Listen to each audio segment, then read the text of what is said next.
Ahí está el título bien largo un poco, que comulga mucho con las ideas que escuchaba de Luis recién. Creo que vamos al mismo fondo, tal vez el matiz que yo puedo agregar acá o aportar, espero, es que yo creo que la fraternidad no es que se haya olvidado, sino que más bien se ha pervertido. Un poco como buen psicólogo, yo creo que la fraternidad, como voy a tratar de exponerlo acá, es un valor que se actuó sin decirlo, y al haberse actuado sin decirlo, terminó por, decirlo así, pervirtiendo la igualdad y pervirtiendo la libertad, sobre todo en lo que respecta al siglo XX. Bueno, eso como breve abstract, algunas precisiones. La primera es que hay muchas imprecisiones, probablemente les voy a exponer porque voy a tipificar un poco desde igualdad y desde libertad cosas que tienen matices y que las discutimos, y voy a poner indistintamente conceptos como en igualdad, conceptos que perfectamente pueden ser equidad o justicia, que tienen sus matices de diferencia, pero pido que sean lo más indulgentes posible porque hay que tipificar cuando uno habla de cosas complejas y armar, deberíamos estar hablando de tipos ideales cuando los fenómenos lógicamente son bastante más complejos de lo que uno puede mostrar. Bueno, un poco lo que mencionaba Luis, ¿no? No voy a redundar en eso porque creo que ahí me dio el pie. Cuando comenzamos a hacer este proyecto de modernidad tardía, estaba, decía el mito histórico, ¿no es cierto?, a la derecha los que pregonaban la libertad, a la izquierda los que pregonaban la igualdad, en lo que era la Asamblea Nacional de la Revolución Francesa, y la fraternidad quedó como flotante, ¿verdad? Estaban ahí como, estaban por ahí, digamos, o sí, hay que tratarnos como de buena crianza, ¿no? O por lo menos no se defendió normativamente como las posiciones categóricas que se tomaron de la libertad y la igualdad. En la fraternidad no hubo esa posición categórica, o al menos la historia nos diera esa impresión. ¿Qué pasó entonces con la fraternidad, con la libertad y con la igualdad en el siglo XIX? Bueno, el valor de la libertad, lógicamente, fue el pedestal que legitimó en el ámbito productivo el espíritu de aventura, de emprendimiento, que sustentaba normativamente al capitalismo, y en el ámbito cívico fue el que legitimó lo que era la figura del ciudadano moderno, o sea, el ciudadano que se autorrealizaba, y para autorrealizarse había, ¿no es cierto?, que partir de la base de que éramos libres para ocupar nuestra razón. Entonces la libertad era el valor que mejor enganchaba, ¿no es cierto?, con el ser humano, el que fuéramos seres racionales. Si éramos racionales, entonces, ocupando bien nuestra racionalidad, actualizábamos nuestra libertad. Y por otro lado, bueno, desde el primer tercio del siglo XIX comenzaron entonces las ideas que pregonaban también la igualdad, con los socialismos utópicos de Saint-Simon, de Owen, ¿no es cierto?, y después ya con los socialismos científicos, en Marx con el Capital, el año 48, el año Manifiesto Comunista, el Capital, las barricadas de París, en fin, que pregonaban que una sociedad que fuera solamente libre, sin igualdad, era teóricamente muy difícil y normativamente bastante hipócrita, porque no se podía realmente ser genuinamente libre si es que no se tomaba también lo igualitario. Eso por dar una síntesis muy grande de la relación igualdad-libertad en el siglo XIX. Y bueno, el valor de la fraternidad, ¿dónde apareció? Yo no soy un historiador ni mucho menos, y acá advierto que puedo caer en imprecisiones, pero en el mundo secular el valor de la fraternidad sale, ¿no es cierto?, aparece en lo que son muchas logias, muchas que están ligadas, ¿no es cierto?, a los procesos de independencia en Latinoamérica.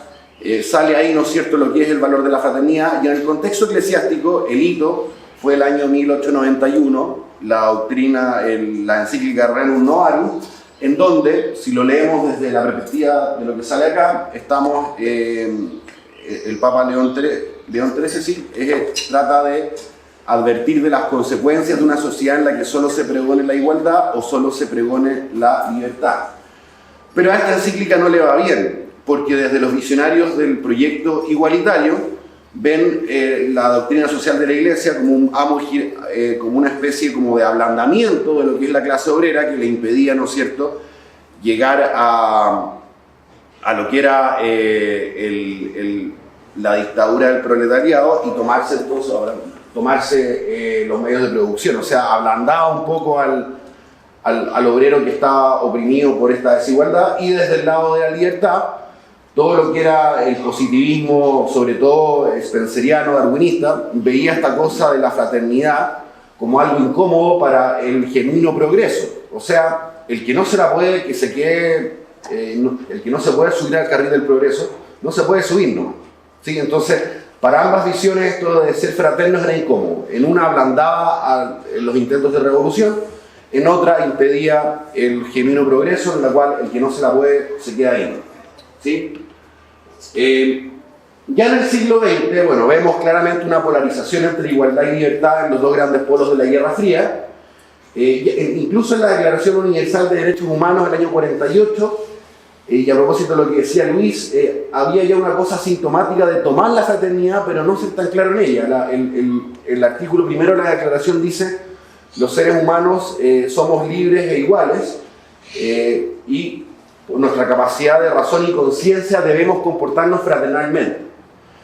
Dicho sea de paso, hay dos cosas ahí que, bueno, son para una discusión aparte, pero es creo que la única vez que sale la palabra deber en la Declaración de Derechos Humanos, y creo que es la única vez también que aparece la palabra fraternidad, porque ya todos los artículos siguientes te están hablando de cómo somos libres, cómo, cuándo, dónde debemos ser libres y cómo, cuándo, dónde debemos ser iguales. Ya la fraternidad, incluso en la Declaración Universal, queda como valor flotante. Y el más interesante que eso es cómo ese valor flotante, lo que decía al inicio, por quedar como flotante, no se decía, pero se actuaba. Entonces, en el polo capitalista tenemos que, si bien la libertad era el valor normativamente explícito, al igual que el siglo XIX, pero el motor de sentido del capitalista era, si uno lo ve desde el mundo de la vida, habermasianamente hablando del capitalista, era: yo le doy lo mejor a los míos, yo le doy lo mejor a los míos, yo transgredo el medio ambiente, exploto trabajadores, especulo en la bolsa porque yo tengo que llegar a darle lo mejor a los míos. O sea, hay un intento, un mensaje de fondo de gratuidad, de fraternidad, pero para mi círculo, para mi sangre, para los míos. Hay incluso una escena emblemática de esto en la película El Lobo de Wall Street, cuando está hablando el personaje que interpreta a Leonardo DiCaprio, que es y está recién llegado a la bolsa de Wall Street, y el otro le dice: mira, aquí tú miéntele a la gente, miéntele a los empresarios, dile que las acciones suben, bajan, aquí lo único importante es que tú llegues con pan a la casa, tú tienes que llegar con dinero a la casa. Entonces es una manera en la cual la fraternidad existe, pero está pervertida. Yo soy fraterno, yo soy gratuito, pero para defender, para proteger a los míos, y por eso entonces acumulo todo el capital que sea necesario para llegar con los bienes materiales a los que yo quiero, ¿sí? Y por otro lado, en el polo de la órbita soviética, tenemos una fraternidad que también se termina pervirtiendo en el clientelismo, la corrupción. Entonces, el camarada, el compañero de partido, yo lo favorezco, yo lo beneficio, y entonces se teje toda esta red de corrupción que termina haciendo que el sistema soviético caiga. ¿Por qué? Por una fraternidad mal entendida que deriva en corrupción, en ineficiencia, etc.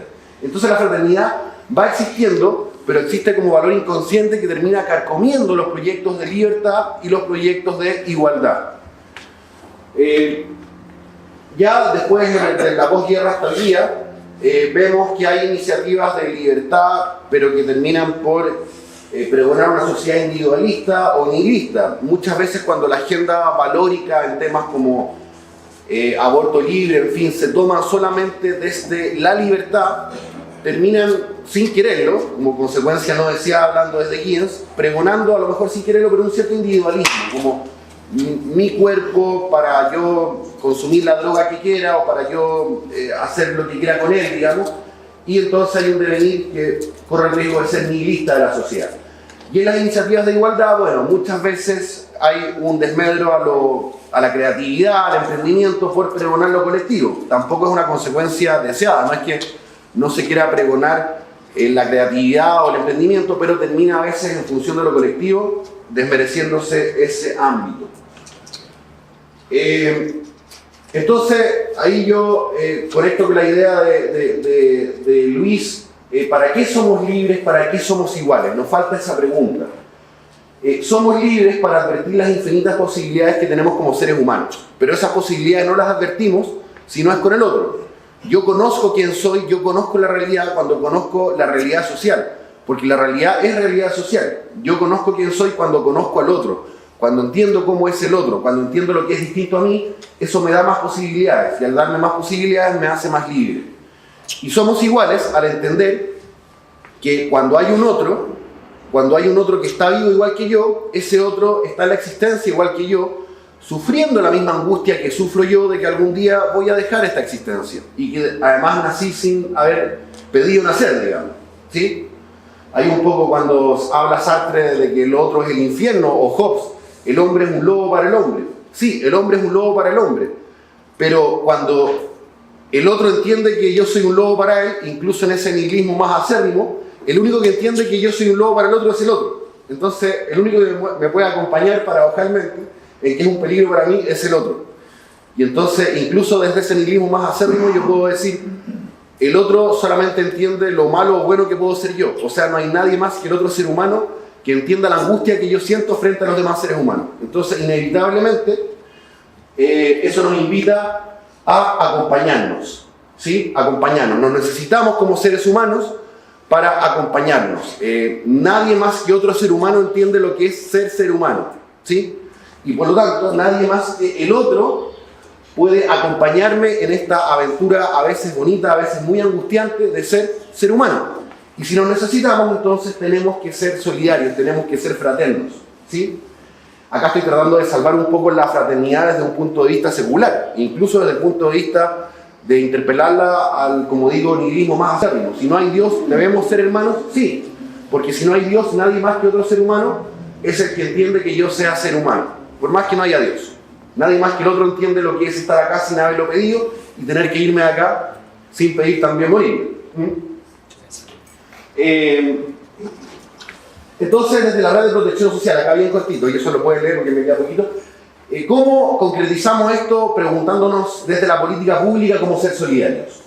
Las preguntas que se hacen en la red de protección social, o sea, todos los programas, organismos de gobierno que velan por cuidar los derechos humanos de las personas, sobre todo más vulneradas, los derechos sociales y económicos particularmente, desde la igualdad, ¿cómo nos preguntamos si la red de protección social chilena le va bien? ¿El Estado ha nivelado las desigualdades en materia de garantías y acceso a derechos humanos? Y desde la libertad, ¿el Estado ha logrado fomentar individuos libres, de los cuales el Estado ya tenga que dejar de preocuparse algún día? Esas son las preguntas que nos hacemos para decir si la red de protección funciona bien o mal, desde la libertad o desde la igualdad. En cambio, desde la solidaridad podemos hacer exactamente la misma red de protección social, no hay que inventar otra, no hay que inventar la rueda, los mismos programas de la red, en fin, pero preguntándonos cosas como estas. ¿Hemos aprendido de las personas más vulnerables del mundo popular en cosas que a nosotros nos pueden servir? O sea, junto con ayudarlas, ¿cómo ellas se nos ayudan a nosotros? ¿Sí? O dicho en otras palabras, ¿a cuál es el mundo que queremos incorporar a la gente más pobre? ¿Queremos incorporarla a este mundo del estrés, de la neurosis? ¿A ese mundo la queremos incorporar? ¿Qué nos enseñan ellos que nosotros no sabemos de este mundo al cual queremos incorporar a la gente más pobre a través de los programas de la red de protección? Y asimismo, ¿por qué y para qué queremos una sociedad más igualitaria? ¿Por qué queremos nivelar la cancha? Sí, queremos nivelar la cancha, pero ¿por qué? ¿Por qué queremos nivelar la cancha? ¿Queremos ser todos iguales de neuróticos? ¿Queremos ser todos iguales de tomar pastillas en la misma sociedad? ¿O para qué? ¿A qué sociedad queremos invitar a la gente que incorporamos a la red de protección social? Y eso nos interpela a decir, también los necesitamos a ellos para que nos enseñen a nosotros cosas que nos han hecho, de las que hemos olvidado, que nos permitirían humanizarnos, ¿sí? Y finalmente, ¿cómo hacemos esto? Hay muchas maneras de hacerlo y acá no podemos profundizar mucho, pero yo desde mi rol docente en la universidad creo que hay cosas fundamentales. Formar profesionales del encuentro de los seres humanos. Para eso mallas multidisciplinarias, donde yo hable también el idioma del otro, de otra carrera que no es la mía. Mallas teórico-prácticas, donde la teoría y práctica lógicamente se juntan, y aulas como espacios de diálogo. Hoy día lo que hace la diferencia entre, yo podría titularme de sociólogo vía internet. Está toda la tecnología para hacerlo. Lo que hace la diferencia con internet es que yo en el aula puedo dialogar, puedo conversar con lo distinto. Y los profesionales del siglo XXI, sobre todo, más que profesionales de la información, porque esto sabe más que yo, entonces somos profesionales o deberíamos ser profesionales del diálogo. Eso es lo que hace la diferencia con esto y en consecuencia del encuentro. Y finalmente la formación de los futuros doctorandos. Bueno, los futuros doctorandos son los futuros profesores por un lado y los futuros gestores de políticas públicas. Si no formamos a doctorandos en la lógica del encuentro. Es difícil que esto se pueda hacer a nivel de universidad, y creo en lo particular que organismos como la Comisión Nacional de Ciencia y Tecnología debiera flexibilizar ciertos criterios de entrada y muy orientados a veces a la excelencia académica o bagaje teórico, y darle un poco más de importancia a criterios que tengan que ver con el encuentro, con el terreno, con lo mucho que puede tener que decir alguien que a lo mejor no es el ranking 10 de su generación para entrar al doctorado, pero sí a lo mejor ha tenido mucho terreno y tiene mucho que aportar en todas estas cosas. Bueno, esa es una pequeña parcela en la cual podemos generar profesionales del encuentro y seres humanos del encuentro, pero hay mucho más también que decir. Creo que me alargué un poco, pero no, muy bien. Muchas gracias.